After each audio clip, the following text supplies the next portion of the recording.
Is it recording? Yes, it is. Oh, okay.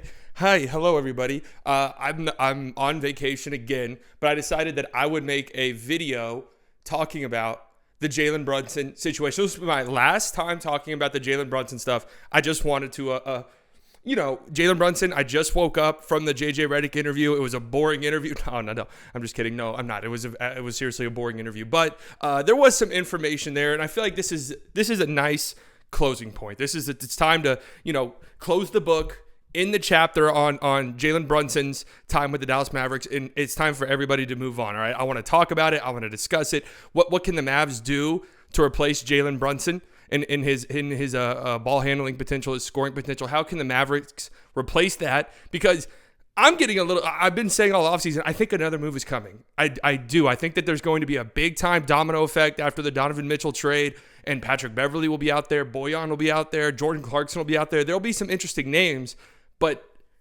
I just don't know anymore. Okay, let's talk about it. Let's discuss some things. First, you guys like my shirt?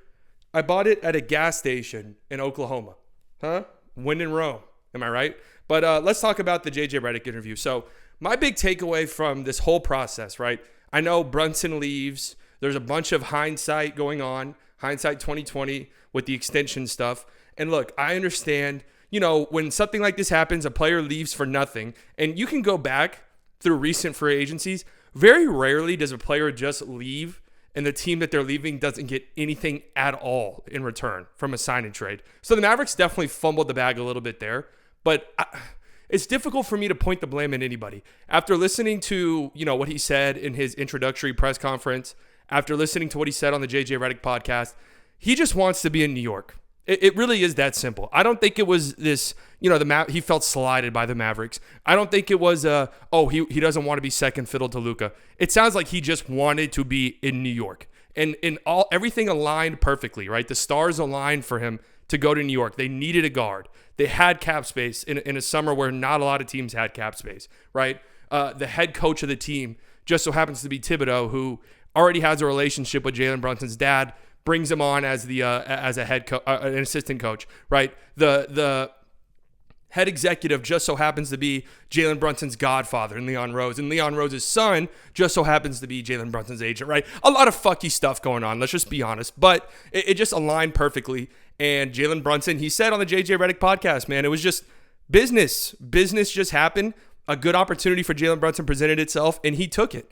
And I don't know if the Mavericks, because people are like, oh my God, why didn't the Mavericks offer this or that? Dude, I just don't know if they had the chance. Their meeting got canceled, right? That they were supposed to go and have a last minute meeting with Brunson. That got canceled.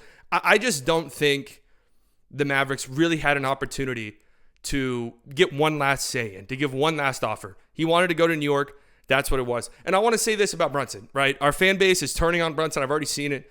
I would say it was about 50-50 after he initially signed. Now I would say it's like 80-20. People are against him, rooting against him. I still won't. I'll always have a soft spot in my heart for Jalen Brunson. I'll always support him. I wouldn't say root for him. I'm not going to go Knicks. I'm not going to do that. But I'll support him, right? I'll be happy when he does well. He was a second-round pick, came to the Mavericks, never complained, played his role perfectly, got better every single year. And without him, the Mavericks don't make the Western Conference Finals. And that'll bring, I'll talk about that more in a bit because that's something important to keep in mind. But I don't hold any resentment in my heart for Jalen Brunson. It was a perfect opportunity happened for him. I can't blame him, right? It's just unfortunate for the Mavericks. Now, how do the Mavericks replace him? This has been the thing that as a fan base, we've discussed on Twitter and YouTube and shit like that. How are we going to replace Jalen Brunson? How are we going to replace the ball handling? This has been an issue that's plagued the Mavs ever since they drafted Luka. They haven't had enough ball handlers, right? Going into last season, it was Luka and Jalen Brunson, and that was it. Then they made the Spencer Dinwiddie trade, and things started to look a lot better. Granted, the Mavs were already starting to trend upward before the trade, but that trade really kind of solidified the amount of ball handlers and the offense, what the team can do offensively with 3 ball handlers on the court at one time. What are we going to do now?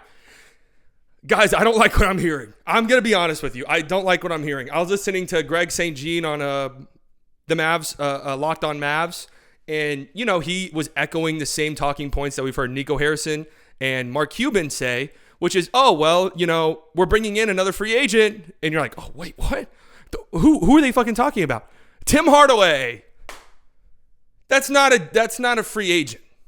That's not. You guys know that, right? Mark Cuban, do you know what a free agent is? Okay, it's not Tim Hardaway. I hate hearing that. I like Tim. I'm hoping, the Mavs need Tim to be good. He's not a free agent. Stop all this. You guys like this in this kitchen at this place I'm staying at? Eat. As if, hey, just in case you forgot what you were doing in the kitchen, eat. Okay? It feels patronizing. I'm not going to lie to you. What was I even saying? Oh, yeah. Listen, I don't like this talk that, Tim Hardaway's like a free agent. It reeks to me, it reeks of the Mavericks having no plan. Like, it's like, oh, shit, Brunson left. How are we going to spin this? Do we need to go out and get somebody? No, we got Tim Hardaway coming back. It'll be fine, right? I don't like that. Tim was hurt last year. I'm not going to hold that against him. But he wasn't great in the time that he did play. And I'll just, there was a lot of talk early in the season. Shooters were struggling because they changed the ball. I'll just chalk it up as that being it and just pray to God that, Tim Hardaway doesn't start declining right after we gave him a big contract, because that would absolutely suck. And the Mavs are going to need him to be good. But as far as, not having a third point guard on the team, like a third player who can initiate offense, that terrifies me. And, in the Greg St. Jean interview, he was saying, well, Frank Ntilikina. Like, we like Frank Ntilikina. Oh, really? I hope that's just coach speak. I really do. I hope that that's just the coaches being like, well, there is a chance that Frank Ntilikina is our backup point guard. And if that's the case, we need to say good things now in case these trades that we have lined up fall through. Because, you don't want to be asked in an interview, well, yeah, Frank's not very good, so we're hoping we find a replacement. But if we don't find a replacement, then I guess it'll have to be Frank. Like, obviously, a coach isn't going to say that. But after everything we've heard over the past month or so, I really think that's their plan. Like, I think Frank's going to be the backup point guard, especially if Spencer Dinwiddie starts. And I just don't know about that. Greg St. Jean was saying Tim Hardaway will initiate offense. Okay, but no. Christian Wood can bring the ball up the court and initiate offense. That spooks me out a little tiny bit. That really does kind of scare me. Now, let me say this one real quick. I've been really thinking about the Mavs this upcoming season. Just, I'm working on a couple of different videos, so I've been really diving into not just the Mavericks, but teams around the league. The Mavericks are going to be good.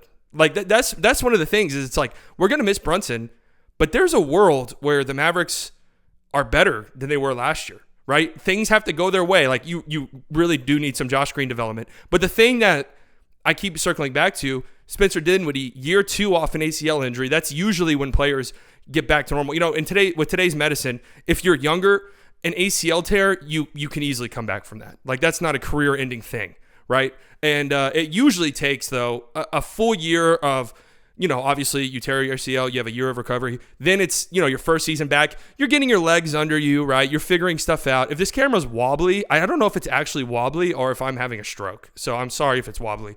But you get your legs under you. If Spencer Dinwiddie improves on what he did last year for the Mavs, that's going to be huge, right? And the Mavericks are going to be good. Like, they're still going to miss Jalen Brunson, but there's a world where if Spencer Dinwiddie reverts back to pre-ACL Brooklyn days, where he might be a little bit better than Brunson. I know that's saying a lot, and I'm not saying that just to be petty. I don't think that's probably going to happen. I think it's going to be a little bit of a downgrade, but I don't think it's going to be too big of one.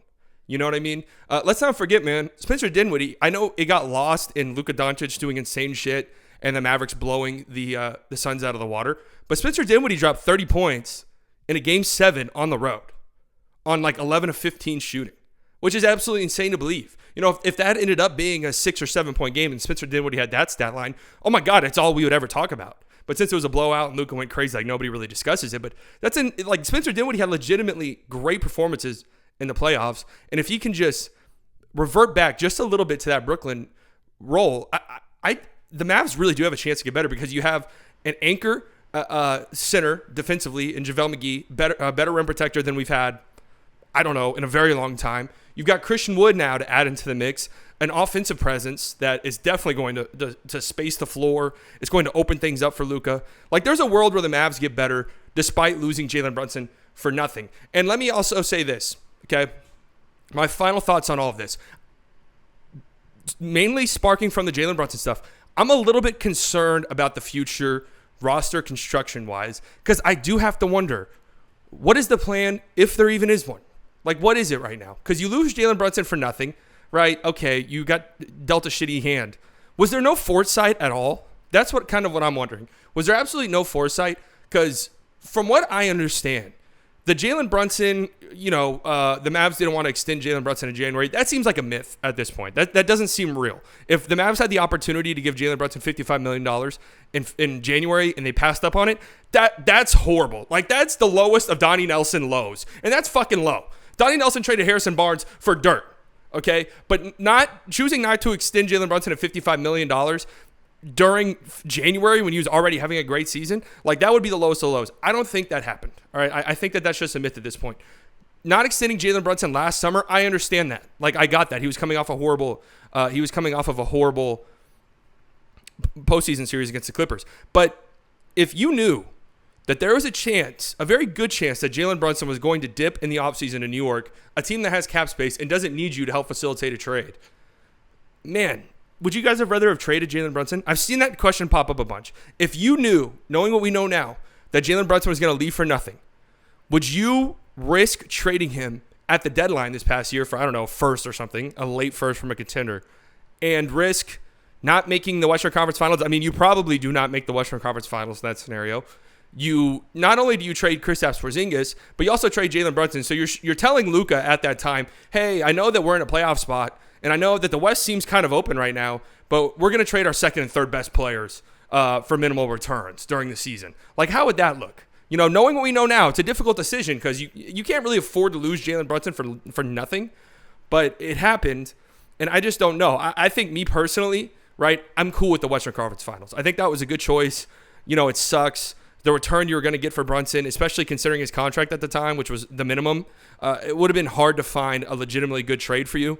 So I got that. It ended up paying off. I'll take the Western Conference Finals appearance. Losing him for nothing absolutely sucks.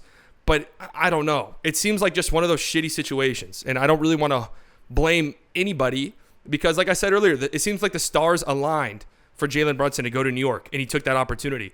And it just so happened that it fucked the Mavs a little tiny bit. But, that's the business. This floor is shaking. The floor is shaking. I feel like that's a good time for me to wrap things up. I know I rambled a little bit here, but I just wanted to wrap up my thoughts on the Jalen Brunson stuff now and just be done with it. Just be done with it because I wish nothing but the best for the guy. He was great for the Mavericks. I don't want to shit on him. I don't want to condone shitting on him. I understand if you want to, though. Don't get me wrong. I understand being bitter, right? I can be King Petty myself. But anyways, remember, guys, if you ever find yourself in a kitchen, eat. If you ever find yourself in an Oklahoma gas station, they got some drip.